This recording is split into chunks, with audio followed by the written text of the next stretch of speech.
As more and more esports companies go public, we get a better look at how the industry is financially, how healthy it actually is. Is it living up to the hype that was assigned to it 5, 6, 7 years ago when venture capital firms came in?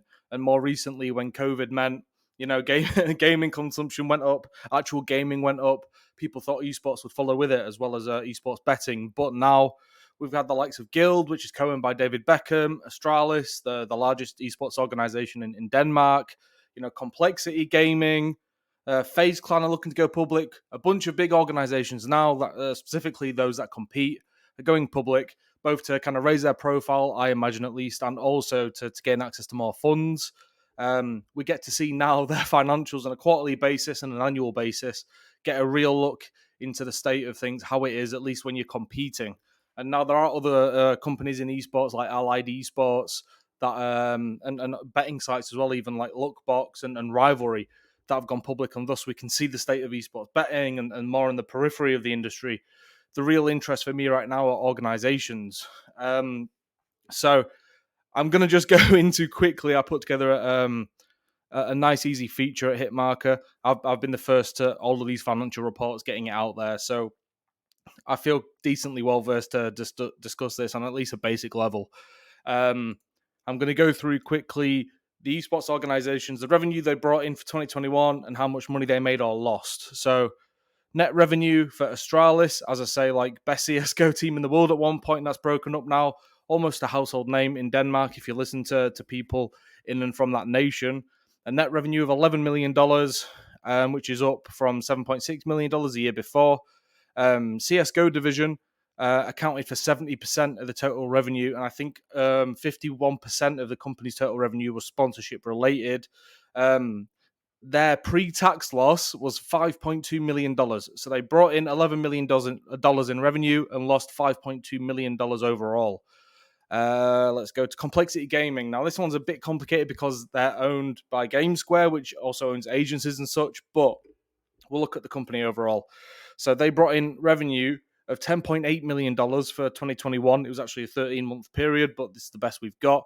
It's competitive business unit, which includes Complexity, as well as like some joint teams from Team Reciprocity when that was active. So I think Rainbow Seven, like a Latin American org, they've got something going on there. And then with LGD as well for Crossfire in China, they've got some teams there. That business unit brought in close to $2.5 million, not quite, and the company overall lost $20.9 million. And you made some acquisitions and stuff, and as I say, it's got a lot more on the go than just Astralis, which is strictly team-based stuff. A lot of money lost there. Enthusiast Gaming, same again, media company, owns a bunch of publications. Also owns, so as well as Luminosity Gaming, it has Vancouver Titans in the Overwatch League, and it has Seattle Surge in the CDL, the Call of Duty League. They brought in revenue of $133.8 million and made a net loss in 2021 of $41.6 million. FaZe Clan, looking to go public via a SPAC merger. There's a bit of a complicated one with them, but things seem a little bit troubled. They had to revise what they thought would happen for 2021 in terms of their financials, so we get a better idea now. They brought in revenue of $52.9 million, and they made a net loss of $36.9 million.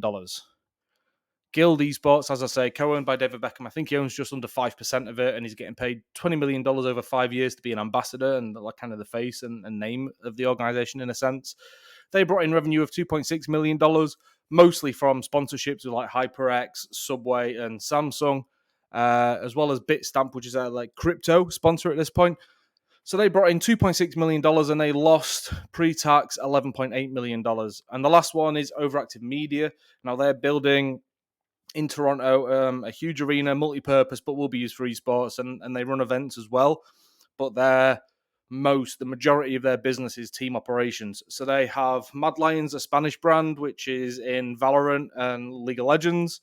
They've got a Call of Duty League franchise team with Toronto Ultra and an Overwatch League franchise team with Toronto Defiant.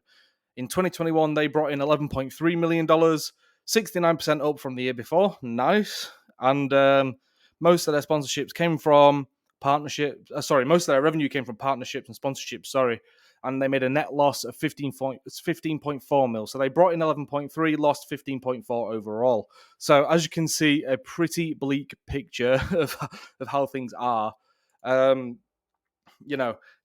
question is, what does this say about things? We're obviously not at a point where esports is really lucrative and fruitful for most companies. I imagine esports engine and kind of like the white label service and providers actually do pretty well, but the teams not so much. How will these organizations make enough money in the end to actually become profitable? Well, partly, I already think a lot of the brands we see around right now that are competing in even the biggest games probably won't be around in a decade, 2 decades, where esports may get to the point where people think it will get to. So, I think Loud, big Brazilian brand, which does a lot more than just esports, I think they'll stick around. 100 Thieves, I think they're diversifying enough to where they'll be able to stick around. They apparently could go profitable, but they're in growth mode, so they're willingly, foregoing profit and embracing loss as a means of just growing and scaling. That's when I reported on that based on John Robinson's podcast appearance with one of the Pompliano brothers last year, I think it was. And so I think money on the team front, at least, keeping it specifically competitive, actual esports right now. League rev share from ESL Pro League, the LEC, LCS, even Blast Premier, maybe more that we'll see in the future. That could unlock a lot of revenue for them. At the moment, it's decent, but it's like not anything that's going to save them. That's something that we need to keep a close eye on.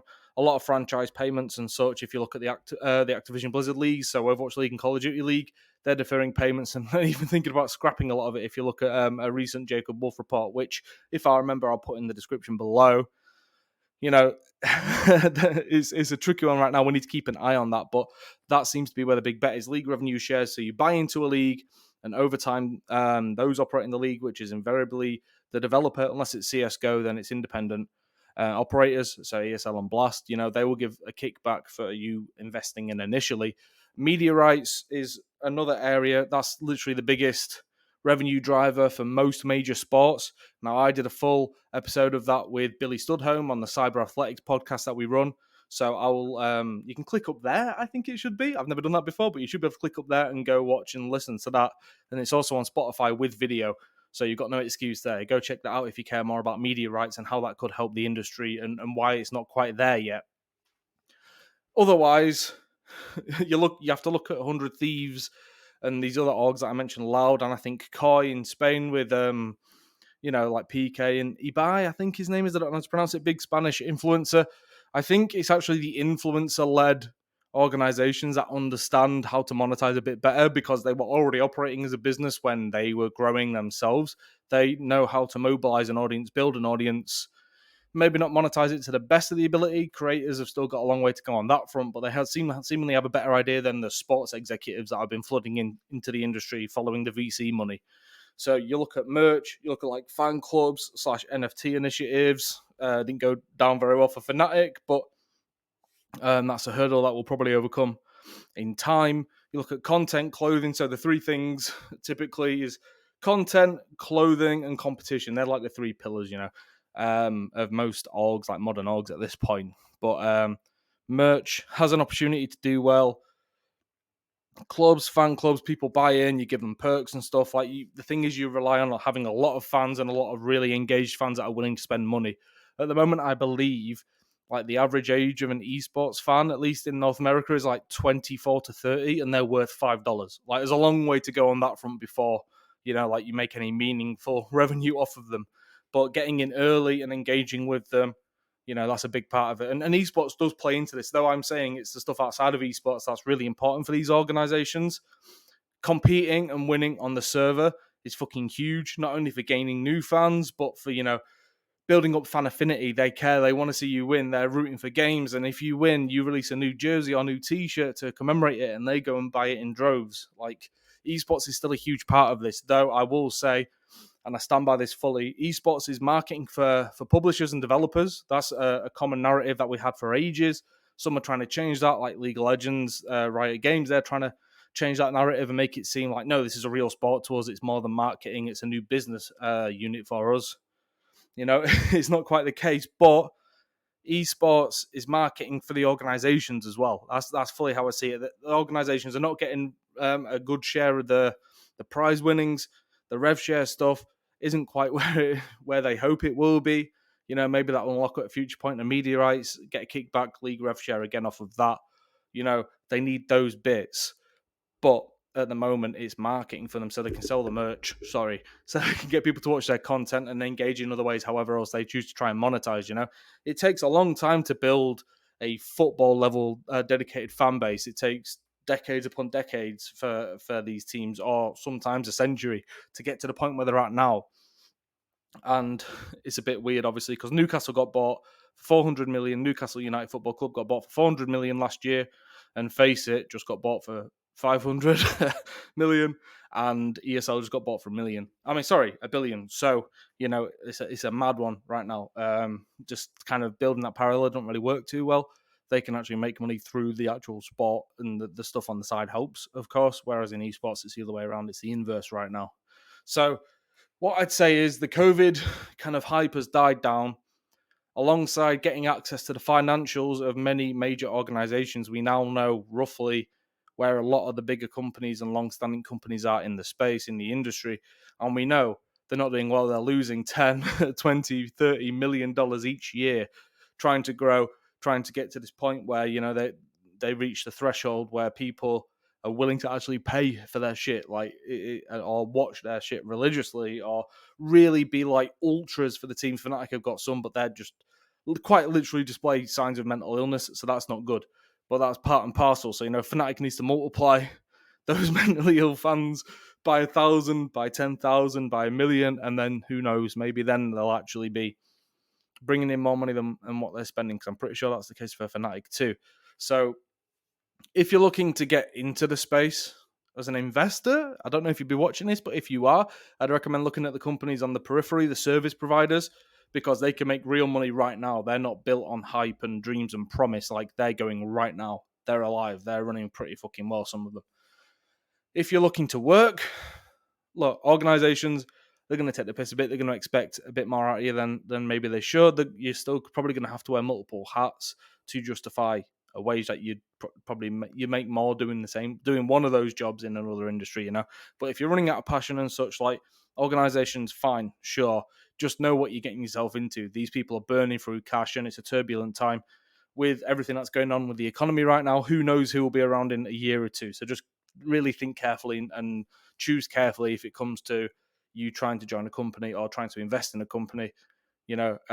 Things have died down, thankfully. Companies are bleeding cash. Not very good. It's not helpful, but hopefully it weeds out those that are not able to understand the space properly and just bullshit about it and pretend they do.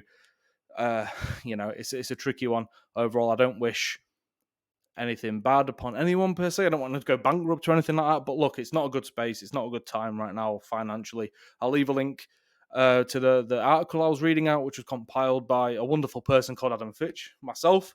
I'll bang that in the description. Happy bit of self-promo there. I hope you've taken something from this. We can continue the conversation on Twitter if you like. I'm at by Adam Fitch.